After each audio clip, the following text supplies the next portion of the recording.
Good afternoon.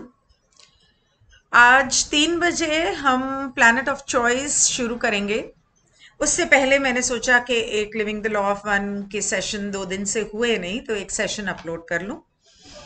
तो ये जो सेशन है वो है माया जाल का। इस पूरे खेल में जो माया जाल है उसका। तो कुओ कहते हैं कि जब अनंत रचेता ने खुद को जानना चाहा, तो उनके उस बड़े से दिल में जो एक धड़कन धुक करके निकली, उससे ये पूरी रचना हुई। उसके अंदर सारी घनत्वताएं, घनत्वताओं के अंदर उनके लेवल वाली अलग अलग घनत्वताएं और उनके आकार, तौर तरीके, वो सारी रचनाएं, वो सब उन्होंने बनाई। और उसके अंदर उन्होंने वक्त और जगह, जगह स्पेस, स्पेस, इसको उन्होंने बुलाया कि इसका हिस्सा बनो। और वो सारी चीजें मायाजाल बन गई, क्योंकि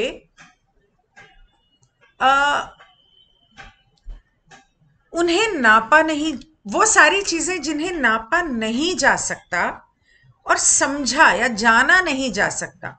एक कुछ हद तक हाँ समझ सकते हो, जान सकते हो, उसका ज्ञान पा सकते हो, लेकिन कुछ हद तक। तो वो सब बनने की वजह से जब ये मायाजाल बना, तो उसमें ऐसी बहुत सारी चीजें बन गई जो पूरी तरह से ना नापी जा सकती हैं, ना जानी जा सकती हैं। और इनके धूप छांव को, इनके प्रोबेबिलिटीज को, मतलब कि हो सकता है नहीं हो सकता है वाली चीज को रचयिता जानने की बहुत गहरी इच्छा रखते थे। और ये सारी जो चिंगारियां और छांव या परछाइयां ये जो थी, ये इस रचयिता की सोच बनी, उनके दूत बने। और सोच के अंदर और अपने अंदर, I'll read it out, it's very complicated. And each of these sparks and shadows became agents of the one infinite creator, thoughts in and of themselves, thoughts rounded and centered in the one great original thought, which is love. तो ये जो चिंगारियां और परछाइयां थी, ये रचयिता के दूत बने सोच में और अपने आप में। और ये सोच गोल गोल घूमती हुई उसके बीच में उनकी जो सोच थी, जो प्यार है, उसका मूल रूप से सेंटर बना। तो प्यार बीच में है, उसके आसपास उनकी सोच है, और सोच के आसपास ये सारी चीजें हैं। और इसलिए आप सब, हम सब, हर एक इंसान और हर एक चीज एक लोगोज है जो उसमें से निकली। एक परत, एक सीढ़ी उतरी, एक सीढ़ी उतरी, जब तक के आपको इस मायाजाल का अनुभव नहीं हुआ जो आज आप अनुभव कर रहे हैं। Very difficult to explain. God, I'm missing Pa. I wish he was here.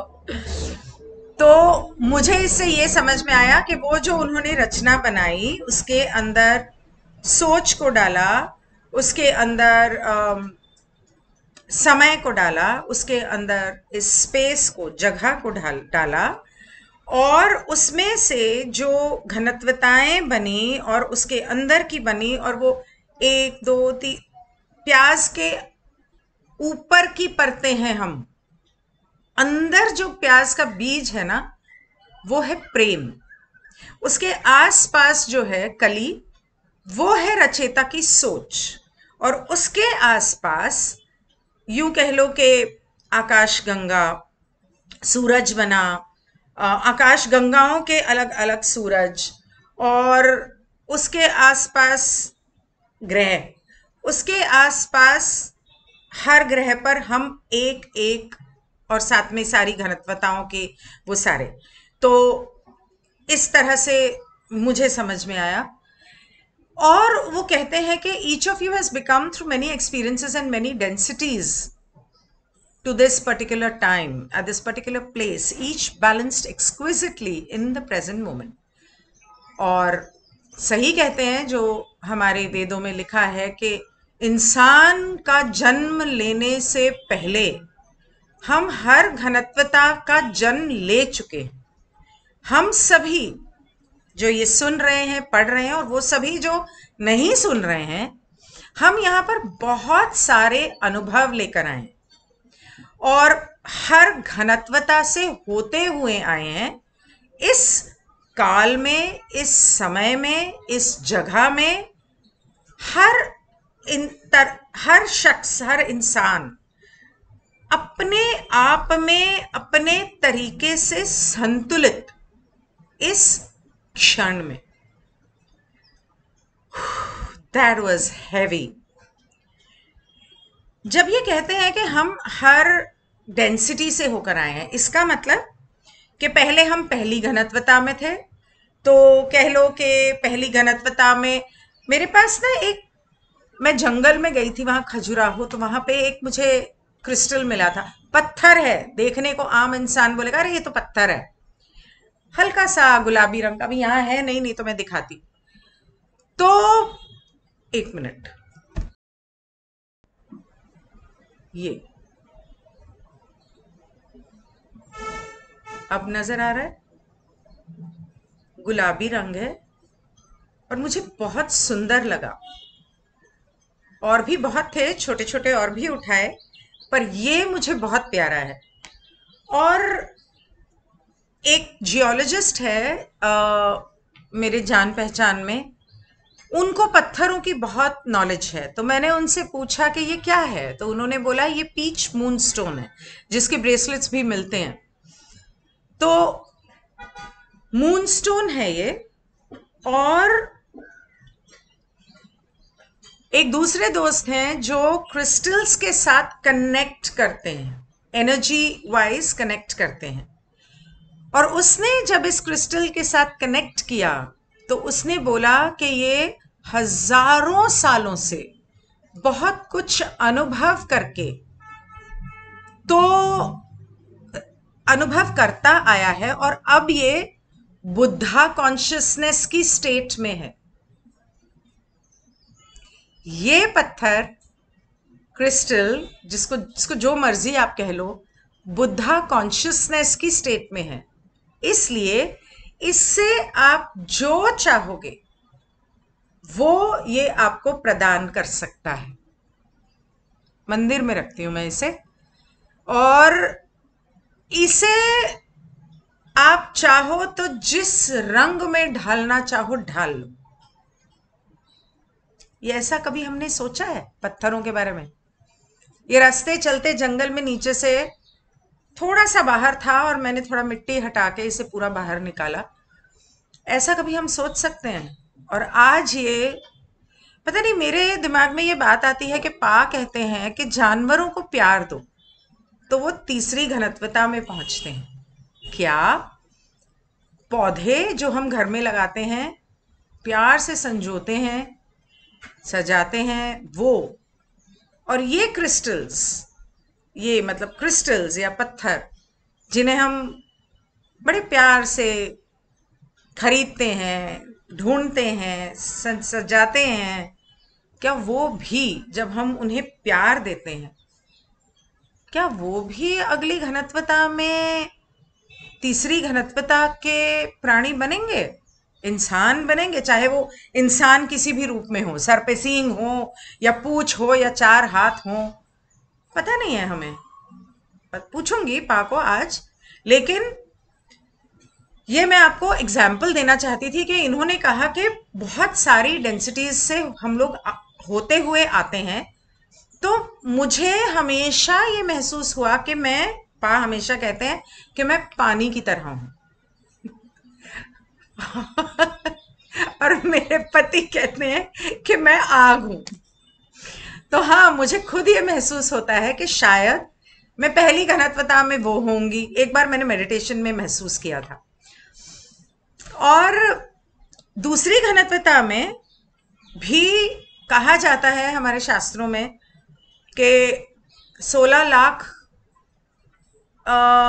योनिया, योनिया मतलब जून, मतलब कि हम पहले कीड़ा मकोड़ा मच्छर मक्खी बनते हैं, फिर उसके बाद कॉकरोच छिपकली शायद बनते होंगे, फिर उसके बाद वो छिपकली से थोड़ा बड़ा वो चूहा या वो गिलहरी कुछ ऐसा बनते होंगे, और हो सकता है पानी के कीड़े भी हों हम कभी। और उसके बाद धीरे धीरे जानवर, जानवर से वो कुत्ता बिल्ली, फिर गाय भैंस और घोड़ा। हो सकता है कि सोचो, पुराने जमाने में लोग बहुत सारे जानवर पालते थे, उन्हें प्यार करते होंगे, तभी वो सभी आज इंसान बने हैं। जैसे पा ने कहा था कि वो आ, कौन से एक, जब लॉ ऑफ वन हमने पढ़ी थी तो उसमें बताया था कि एक प्रजाति के जो जानवर थे वो सारे पैदा होके चाइना जापान में गए। शायद तभी वो लोग वहां हर तरह का कीड़ा मकोड़ा जानवर खा लेते हैं, नहीं तो, या उनकी आंखें ऐसी हैं, पता नहीं होगा। तो इस बारे में वो इंसान का जन्म इसलिए कहा जाता है कि बहुत मुश्किल से मिलता है, और इतनी मुश्किलें सोचो कि इन सारी घनत्वताओं से होते हुए, इन कीड़े मकोड़े पंछी जानवरों से होते हुए, अब जाके जब हमें इंसान का रूप मिला, तो क्या उसे सचमुच इस माया जाल के खेल में यूं ही गंवा देना चाहिए हमें? मैं इसे यहाँ खत्म करूंगी और दोबारा आगे का जो पोर्शन है वो रिकॉर्ड करूंगी, लेकिन उससे पहले मैं एक बात बोलना चाहती हूँ कि ये बात मैं पहले नहीं जानती थी, और जब मुझे पता चला कि इंसान का जन्म आपको इसलिए मिला है ताकि आप ईश्वर की, रचेता की आराधना करें और उसका धन्यवाद करें, उसका शुक्र करें, जो हम करना ही भूल जाते हैं। और हम अपने माया जाल में उलझे हैं। शादी करनी है, बच्चे पैदा करने हैं, नौकरी करनी है, पैसा कमाना है, उनको पालना है, माँ बाप का ध्यान रखना है, बूढ़े होना है, सेहत का ध्यान रखना है, लेकिन इस पल में जीना और ऊपर वाले का, ईश्वर का, रचेता का गुणगान करना या उसका धन्यवाद करना हमें कितना याद रहता है। सुबह और शाम भगवान को बस ऐसे दूर से मंदिर देख के माथा टेक लिया और हो गया, मतलब मंदिर में तो रहता ही नहीं भगवान। तो ये जो जानवर होते हैं, आप हमेशा देखोगे कि एक सांप भी जो होता है ना, वो खाने के बाद कई घंटों तक कुंडली मार के चुप करके बैठ जाता है, सोया नहीं होता, बीच में सोता होगा, बैठ जाता है। सारे जानवर मेडिटेशन करते हैं, बहुत कुत्ते बिल्ली भी करते हैं, खास करके बिल्ली। और हम देखते हैं कि बहुत सारे वीडियोस मैंने ऐसे देखे हैं, पिक्चर्स देखे हैं, लोगों से सुना है, बहुत सारे जानवर ऐसे हैं जो रोज ठीक उसी वक्त उस मंदिर में या मस्जिद में या चर्च में जाते हैं, माथा टेकते हैं और आरती के समय वहां पर बैठते हैं और उसके बाद वहां से चले जाते हैं। खास करके एक मंदिर है जहां कछुआ वहां के तालाब में रहता था हजारों साल से, क्योंकि कछुए की उम्र तो 2-3 हजार साल होती है, और वो आता था मंदिर का प्रसाद खाने और खा के चला जाता था, और कुछ नहीं खाता था वो, सिर्फ मंदिर का प्रसाद। एक मंदिर है जहां पर मोर रोज आरती के समय आता है, दरवाजे के बाहर बैठता है, आरती के बाद उड़ जाता है।